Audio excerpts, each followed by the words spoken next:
Bonjour, aujourd'hui on se penche sur une compétence qui est vraiment à la base de tout dans le monde du soi, la réalisation d'un pansement simple. Ça peut sembler être un geste de routine, mais attention, sa maîtrise parfaite repose sur des principes de rigueur et de sécurité qui sont absolument essentiels. C'est ça qui fait toute la différence pour la guérison. Allez, on y va? Alors, pour commencer, regardons la définition. Il y a 3 actions fondamentales à retenir: nettoyer, désinfecter et protéger. Facile.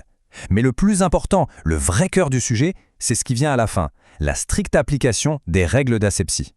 L'asepsie, c'est l'absence de germes, de microbes.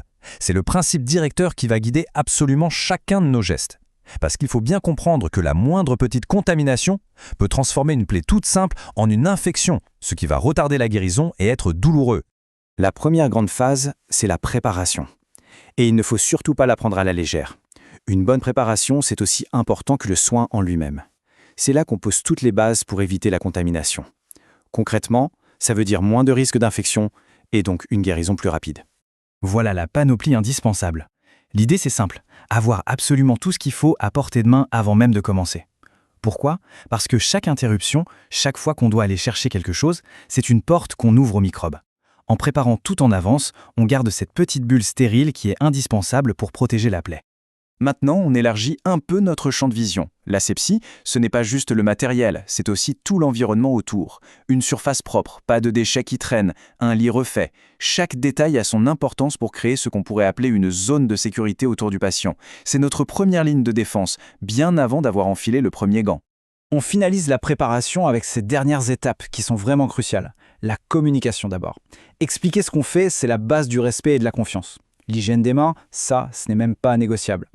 Et ce dernier point est capital, la vérification des emballages. Un paquet abîmé ou une date de péremption dépassée, ça veut dire que le matériel n'est plus stérile.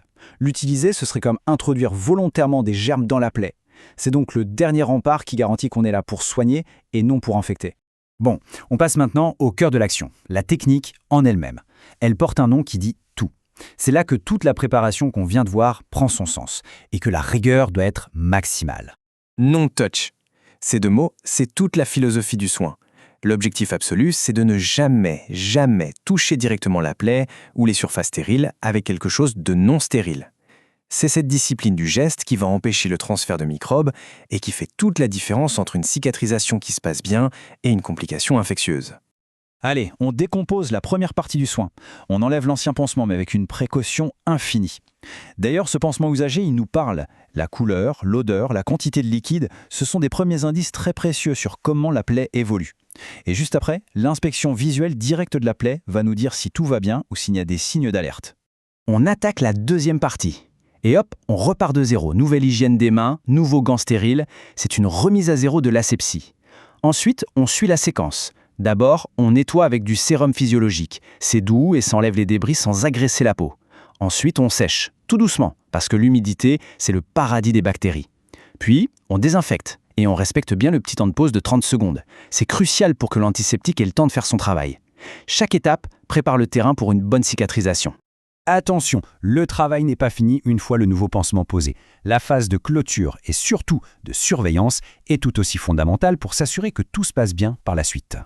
Ici, le mot-clé, c'est traçabilité. La transmission des informations, que ce soit à l'oral à l'équipe ou à l'écrit dans le dossier, ce n'est pas juste de la paperasse, c'est la mémoire vivante du soin. C'est ce qui permet au collègue qui prend la relève de savoir exactement où en est la cicatrisation et d'adapter sa prise en charge. C'est la garantie d'une continuité et d'une cohérence des soins. Et voilà les signaux d'alerte qui doivent déclencher une réaction immédiate.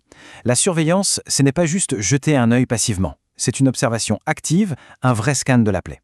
À chaque fois. Une rougeur qui s'étend, un gonflement et surtout du pus. Ça, ce n'est pas un détail, c'est un vrai signal d'alarme.